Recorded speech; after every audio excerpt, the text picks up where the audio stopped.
So yesterday we went up to Salem to visit friends. I have this bias at this point in my life, and it's going to be hard to explain. I want to be around creative, enthusiastic, open-minded, thoughtful human beings. When we have time, which is rare, to actually meet up with anybody, we try to make the most of it. And yesterday was exceptionally wonderful, if I'm being totally honest with you. So first we met up with our friend Leo. Now Leo Jr., how can I explain Leo to you? Leo is one of the most talented, gifted, and knowledgeable body piercers I have ever met in my entire life. I mean, when it comes to artists and creatives and masters of their craft, Leo Jr. is it. And he is the quintessential of what you would want in a body piercer. He's brilliant. Unfortunately and sadly, their shop had to go for reasons that I can't even get into right now, but life isn't always fair. How about that? I'm up here with my longtime friend Leo of the Purple Scorpion in Salem because, and I wanted to put up a video because somebody else had claimed to be the oldest tattoo shop in Salem. What year did you guys start tattooing? 2001. We opened in '97 for piercing. There you go. So this right here, unfortunately now closed, is the oldest tattoo and piercing shop in Salem. Anyone tells you that their shop's older, they're full of shit. So the Purple Scorpion is a great shop, and we've known Leo and his family for decades now. When we first started going up to Salem for Halloween, we would hang out with Leo and his family and his mom Judy and stuff. And unbelievably awesome human beings. And they really made that experience so just incredible. And so unfortunately though, because they had to close, we were up there helping them out with some stuff. And you know, in the industry there's a lot of people who are predatory and they look for opportunities to take advantage of people, but Leo Jr. and his mom, they were never those people. And that may be why they got ahead for a while, and then because they're honest and upright, they got stepped on pretty hard, and life did that. And with this shop closed, that's the end of an era. My heart breaks for Leo and Judy. They're wonderful people. God damn it. Sometimes the universe gets it right. Sometimes it doesn't, though. But, you know, all the times that we've ever spent in this city, you know, even before I worked here, we used to come up and hang out with Leo and Judy on Halloween. And they were always amazing hosts and wonderful people. Yeah. And we know them from the industry for years now. It just, to see a good shop go, it just makes me sad. And they had no control over it. It's life. But we'll be seeing Leo plenty, and God, we'll be thinking of Judy all the time. Yeah.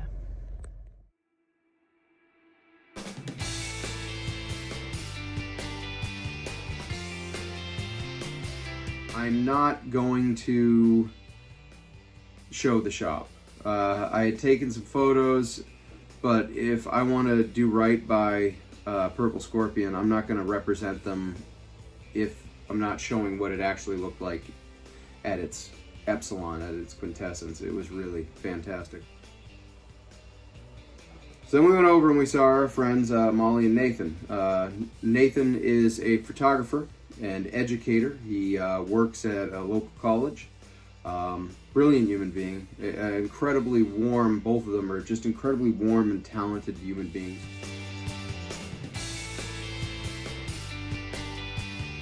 With the essential aesthetic that you would want for Salem.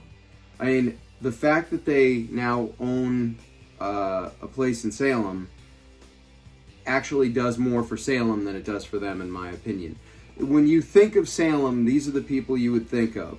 Fun, sophisticated, creative human beings who really embrace the aesthetic of the high-end, gothy, elegant, like...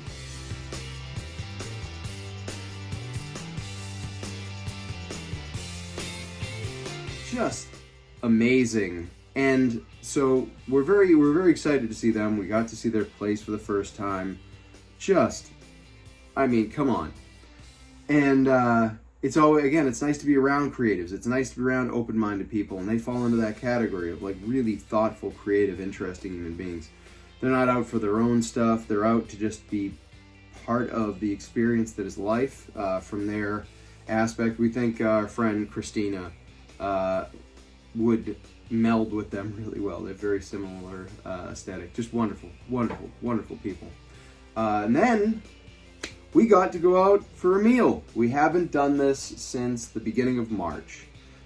We had our last eat out in Salem at Kodo, which is, if you know anything about Salem, Kodo's kind of a cornerstone for the goth industrial scene. We went there with our friend Christina back in 2007. It was a lot of fun. We would go there for lunch or dinner. It's not the most high-end establishment, but it's a fun establishment. But our favorite place for years now has been Ledger. Our friend Daniel is the executive chef there. Oh my goodness. So we decided that when it was time for us to eat out, there was really only one choice. So we went to Ledger, and we went there for brunch, and I broke my diet. We got the chicken and waffle. Because you have to do that. You have to. It's mandatory. Boy, was it good. It was really good. And I bumped into several of my favorite clients, which is just kind of a plus. We meandered around. We bumped into our friends Sharon and Matt. That was really nice. You know, it was good to see them. We wandered around town. It's fascinating, like when you live there, the ship that's in the harbor there, the Friendship, that boat is still not back together. It's been a few years of them redoing it, and they're supposed to have the masts back up on it, but not so much.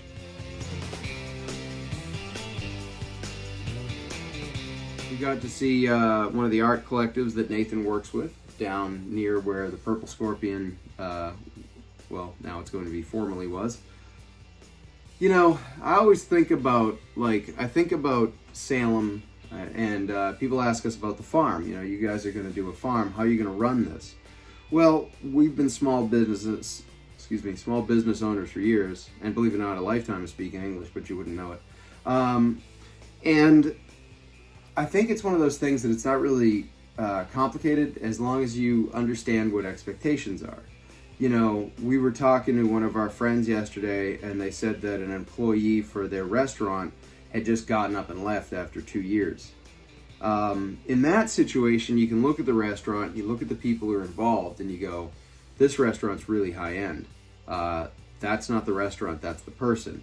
And then you find these other companies, you know, you've seen this in business, where let's say the company has, like, their star people, their top people. And instead of rewarding them, the company drags them along, making them beg for things, which makes no sense. That would be like if you had your prize cow, and every 2 years, the cow was giving you an amazing, amazing offspring, and really independent and good at weaning their own offspring and taking care of them. They're good mothers. And then go, you know what? The hell with that cow. We'll just buy some more cows, and this cow is, I don't know, famous or something, so we'll pay this cow more. We'll take better care of this cow. That's just stupidity at that point. I mean, if you've got an ideal setup and you've got a revolving door, it's not others, it's your fault. You know, so it's kind of amazing to me that this exists in the world. And I don't know. It's also frustrating too, because when you see something good that could be good, you know, you see a business that, you know, can't even be bothered to update its signage, or can't be bothered to, like, update its advertisement, you know. I mean, video editing is obviously difficult because I can barely send an email, I can't operate Photoshop, and yet 3 or 4 times a week I'm posting a new video to YouTube. It must be catastrophically difficult to do the same thing and put it on a DVD, you know, or send it out to an advertising agency. And you know what shite a business is when you can look at the advertisement and go, do you guys even offer this? Are any of these people here? And you go, nope, none of these people are here. Okay, so this business is just using former glory to sell itself. This is sad. It's just sad. Where you basically just have people, well, they should love me because I'm awesome. Based on what? Like, because you do something spectacular once in a while and therefore the world should kiss your ass? If you want to run a successful business, you find the people who make the backbone of your business and you reward them. You don't ever lose those people. Ever. You keep them at all costs. So we wandered around Salem. I ran into my friend Kat from Kat's Creepy Creations. If you know Jerry's Army Navy in Salem, then you know Kat. And Kat does some insane stuff with dolls.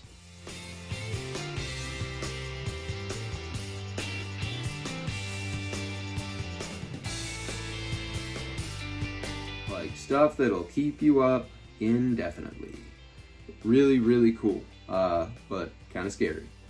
And that's why it's appropriate for Salem, you know. Jeez, we saw our friends at Coven's Cottage.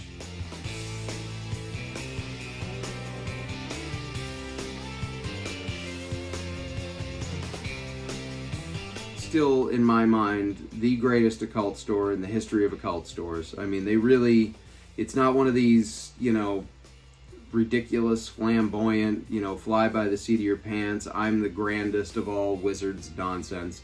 They just know what they're doing and they listen to their clients and they go with the real stuff, not the fluff. And you can feel it when you walk in there.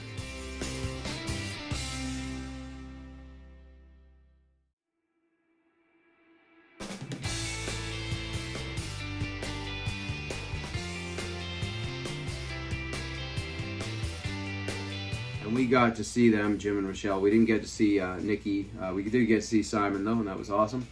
And that was a lot of fun. It's, if you want to be inspired in life, I think especially in business, you go find a business where people are doing it, where people are putting in the work. And if you don't think that applies to things like painting or tattooing or farming, you're wrong. It absolutely applies across the board.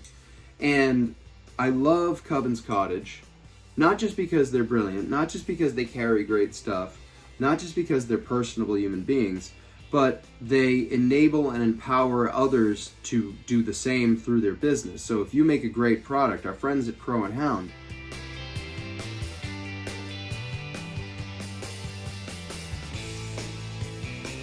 do amazing, amazing stuff.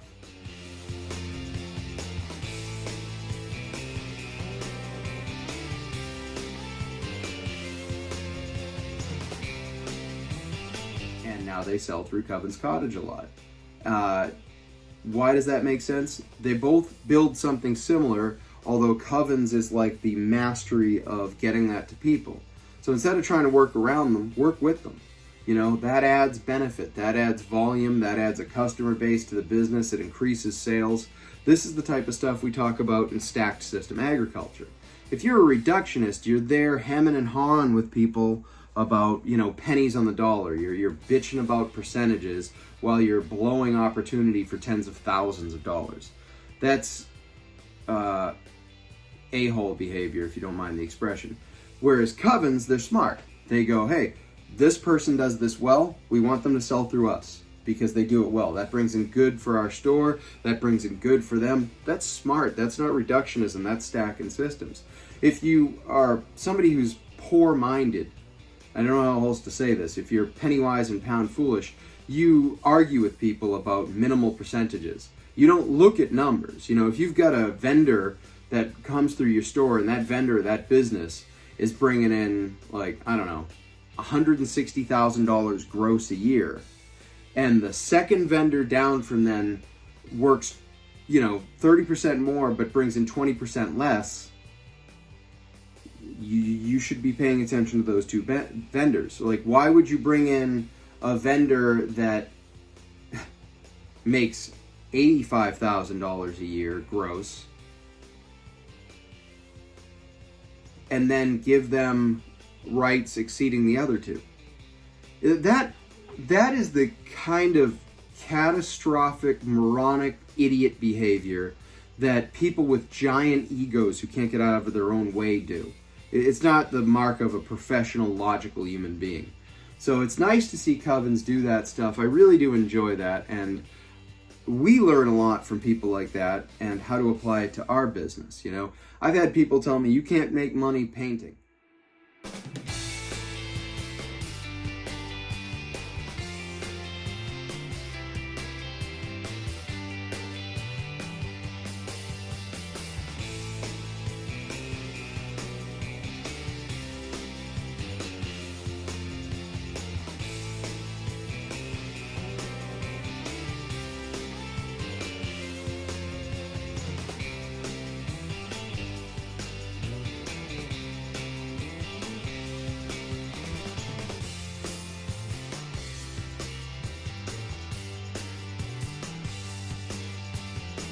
Well, I'm selling paintings. Yeah, but you're not selling them for enough.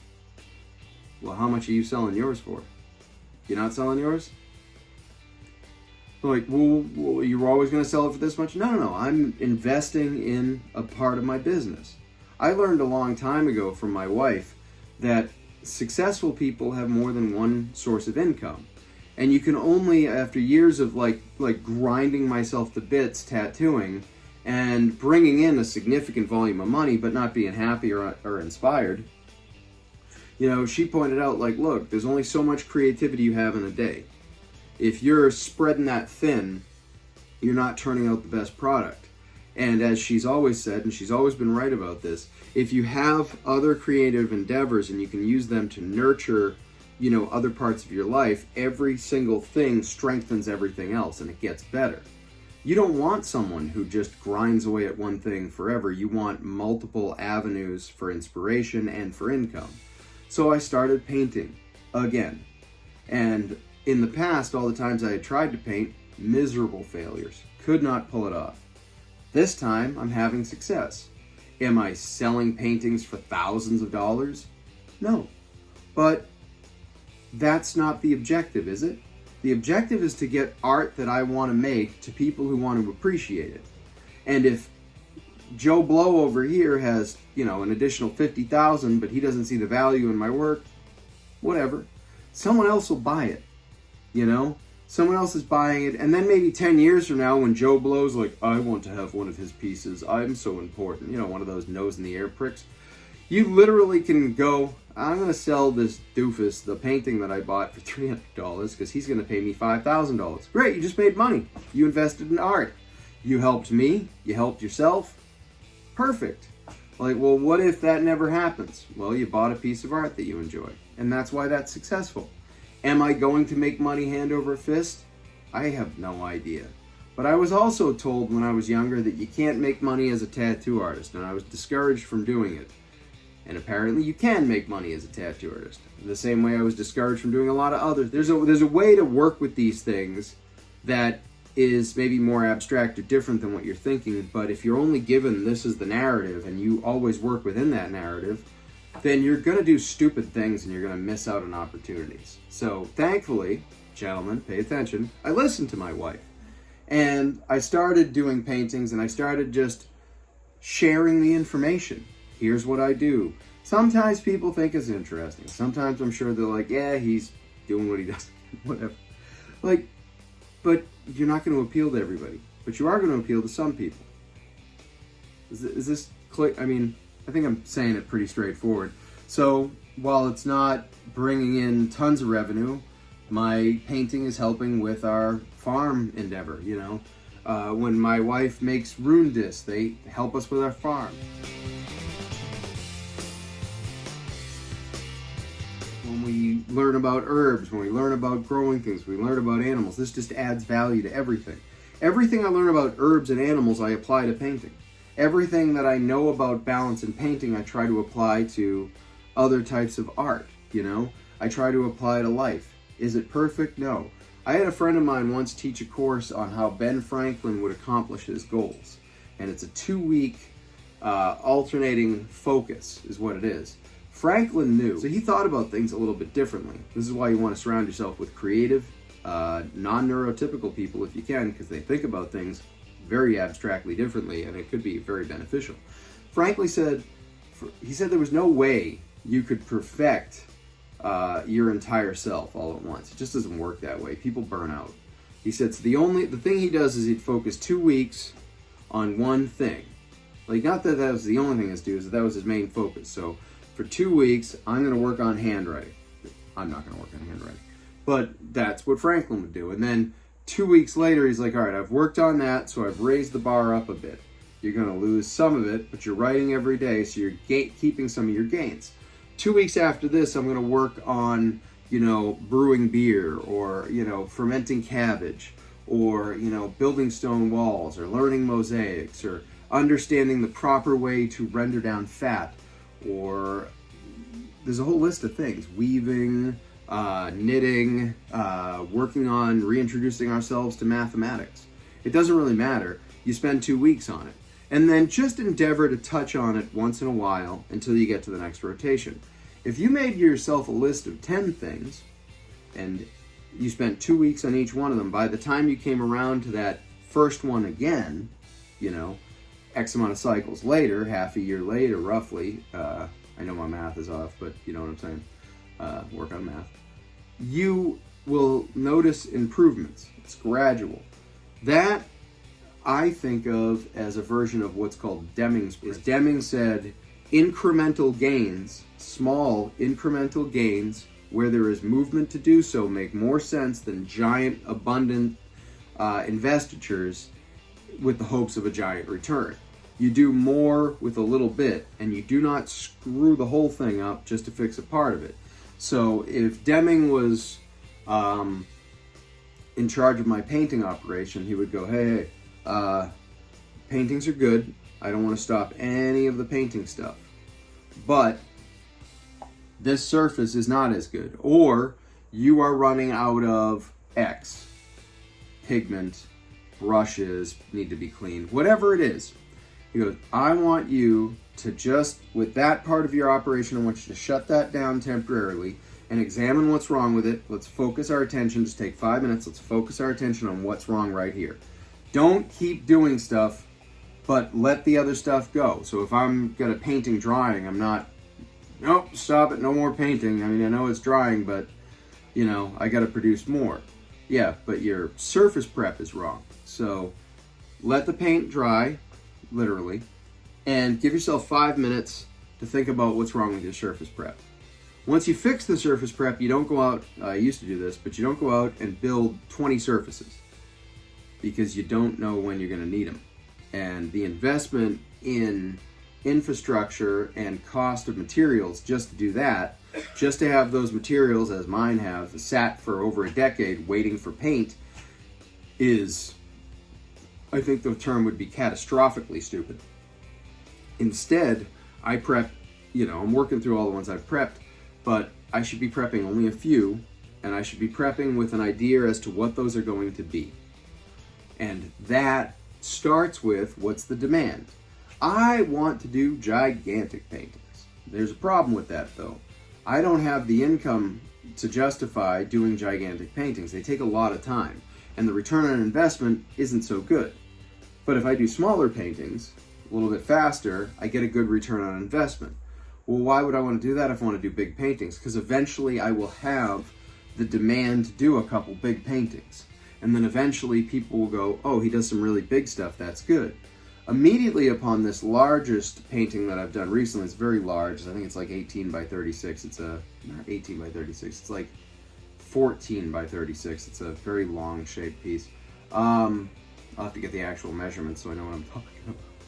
But I'm an artist, we're right-brained, sorry. When it comes to that piece, I knew how much time I was putting into it. I knew that it was going to be prohibitively expensive, and there was no way I was going to get my return on investment off of one sale. And while it would be nice to have somebody go, hey, I'll give you $3,000 for that painting, and I know how many hours you worked on it, it's not going to happen. Now, they might be able to resell it later on for that money if I do my due diligence, and in years from now, I'll be able to sell paintings for that. But right now, I can't. But either way, what I want to do is I want a better return on investment. So I could just keep hammering out paintings, but again, there's that upper limit. Am I going to get the detail that I want in a longer painting? No. So I had Teresa do a digital capture, and we are going and trying out some new printing options to try to reduce the cost of what a print would cost. If that doesn't work, we'll actually go to the printing company that we normally go through for our Ursa Minor one-off prints. Beautiful Z-clay, high quality museum, thick paper. And then I can do limited editions of prints. Why not just an open print? A lot of people do open prints. Do you know how much people value a print for? Not much. Human beings are interesting. The exclusivity of something adds to its value. If there's one painting, it's worth a lot. But people also want access, and I want people to have access. So if I do a run of, like, say, 20 one-off, like 20 in a series, has a special component to it that makes it unique, those 20 are worth more than an open print run. Open prints actually draw in customers who want to see what the heck's going on. They're not willing to invest, thousands in a painting or hundreds in a really high-end print, but they may be able to invest like $100 in a very good print, or something even a little bit smaller, maybe $60 smaller print that's the same painting, and that's what they have room for in their house. That's what they want to hang. Other people see that. Where'd you get it? I got it over here. They don't want a little one. They want something more grandiose. They're invested in it, so they buy a bigger print. Then you've got the one larger piece. Maybe that's already sold, but it's not like you're not going to make more of them. So the next time you do a larger piece, instead of just getting a small number of stuff, you're getting more. Did you compromise your values? No, you didn't. You actually added value. And that's something that is the mark of success in my mind.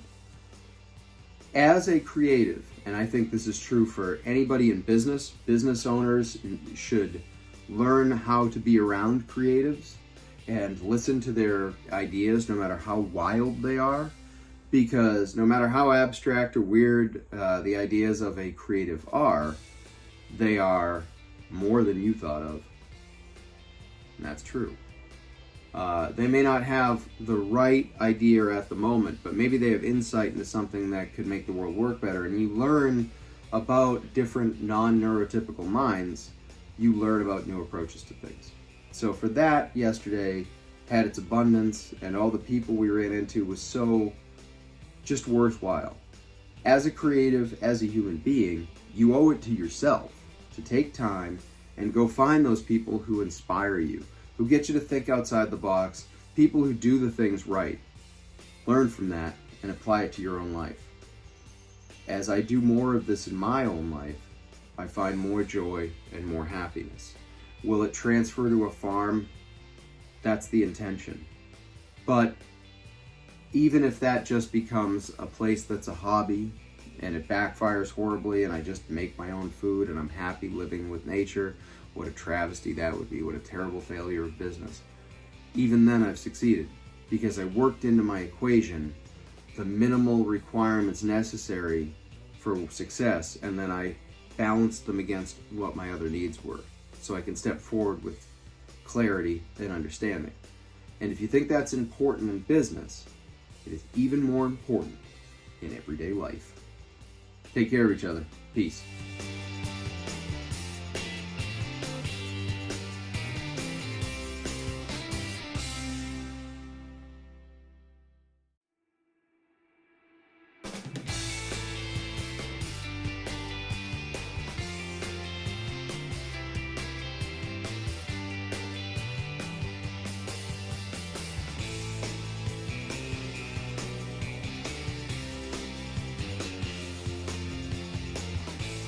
This is my favorite store and my favorite place to get ice cream in all of Salem. When you come into Salem, you need to come here. This is just the bomb.